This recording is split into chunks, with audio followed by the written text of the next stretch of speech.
Hey guys, welcome to another class. In this class we will introduce the diode.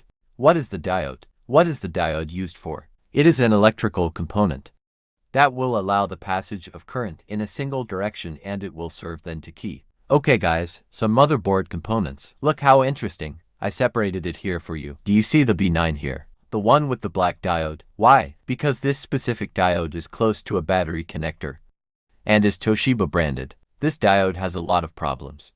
So most of the time it is not charging the battery. We think it could be the battery ends up changing, and in the end it was just this diode changing this diode. It comes back operating normally. It charges the battery again. How are we going to test this diode with the motherboard off? With the motherboard turned off, we will test in continuity. Why? Because he will only continue on one side. It won't pass continuity to the other side. And he has to present a value, and this value has to be between 100 and 900 of resistance. It cannot pass much more than that and not much less than that. So the correct value is between 100 and 900. And with the motherboard turned on, we will test on a scale of 20 volts. However, the diode can have the same value on both sides, or not. Okay, this one here in particular, I believe it does not have the same value on both sides. Okay.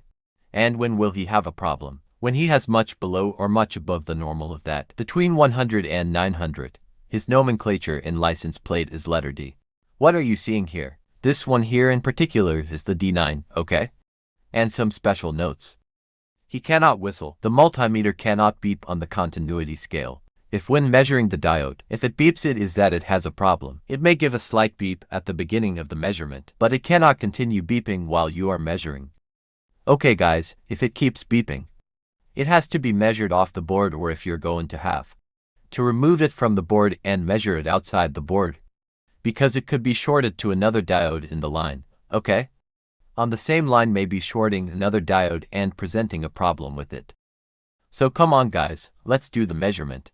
First let's measure it with the board disconnected in continuity, so here we go. On the continuity scale. Okay guys, let's reset the black LED with the red LED so we can reset the multimeter. So come on guys, on one side, black tip, on the other side red tip. Perfect. Anything. It didn't continue. On the other side, red, and on that side, black tip. The value 814 is already showing here.